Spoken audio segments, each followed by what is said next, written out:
Alright guys, so we haven't done a unpopular opinion in a while, and this is one that I've wanted to do for a while. So today we're going to be talking about Call of Duty Infinite Warfare, and really the things that brought it down. It has two main reasons, and one of those you can probably guess right off the bat is the fact that the trailer was the most disliked video on YouTube at the time of this game's release. But regardless of that, I think the big thing that brought the game down was the fact that it was a Call of Duty game, and a lot of people don't even play the campaign, they just stick to the multiplayer. And I think the campaign in this one is really strong, especially if you like space stories and all that type of stuff. But other than the story itself, what I want to focus on is this particular difficulty, not the YOLO one, because that's just no checkpoint and that sounds terrible, but the specialist difficulty. And essentially what this does is it makes you actually have, I guess, hit points on your body, if that's what you want to call it. If you get hit in the arm, you drop your gun. If you get hit in the leg, you fall. If you get hit in the chest, you lose accuracy. In the head, you're instantly dead if you don't have a helmet on. And it's just a really cool, idea and concept they threw in there for one game and never used it again. And I think because a lot of people don't play the campaign, they just didn't even know this was a feature. And especially since I'm 90% sure you have to finish the entire game before you even unlock this difficulty.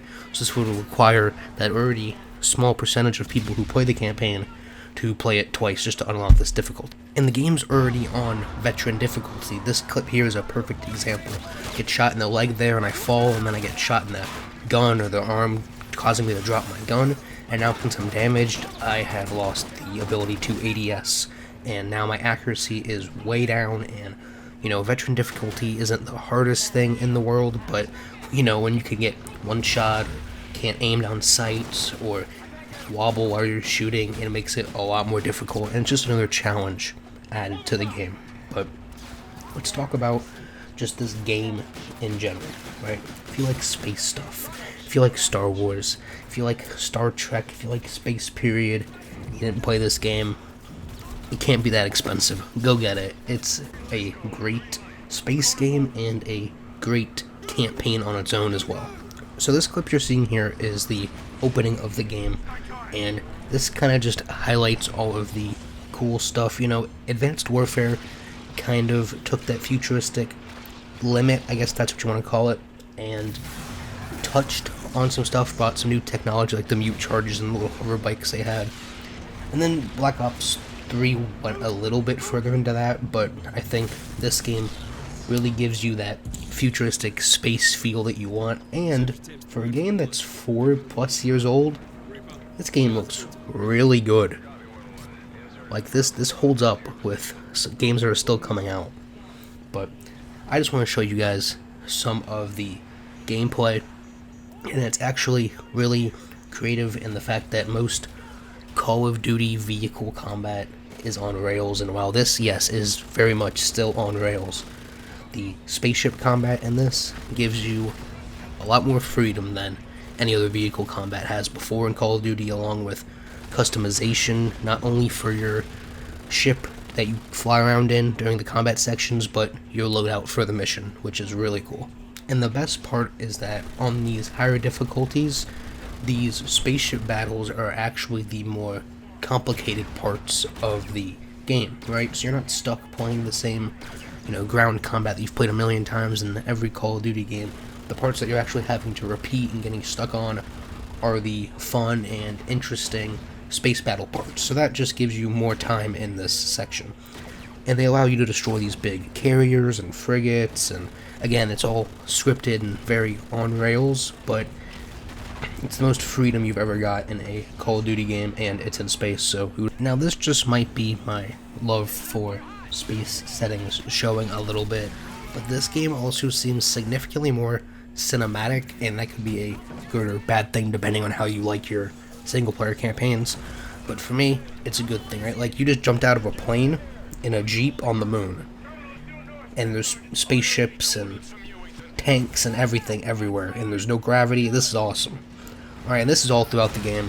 I'm just showing you guys some of the beginning stuff. Again, the game looks great, but another thing that I think plays into all of this is the level design in this game is really unique. And, you know, Call of Duty has the same tired level design that they do in every game. The vehicle level, the underwater level, the night level, the stealth level. You know, it repeats.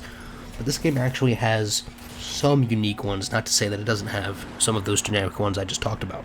But, for example, there's this one level where you're on an asteroid, and it's spinning, and you're close to the sun, and so while it's spinning and rotating, you have to be on the dark side of the asteroid, because if you get seen by the sun, you get burnt and die. And then you have parts where you're in space, and you have to manage a grappling hook in order to, you know, keep yourself aligned the right way, and different enemy types. And it also has side missions, which is crazy for a Call of Duty game, but this game is great, trust me. But I want to end talking about two things that really make this game, and the second one will be spoilers, and I'll warn you again when we get there in case you want to play this game after watching this video. But that robot you just saw take down that door, it's absolutely destroying that dude over there on the desk.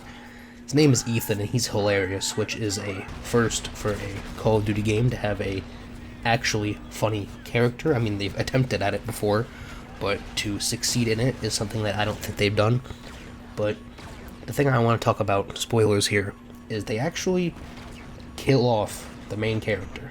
Now, you know, it's not the most depressing ending in the world. I'm not going to cry at it, but as far as I can remember, and I mean, yes, in Modern Warfare 3, they kill off everybody, but Price survives, right?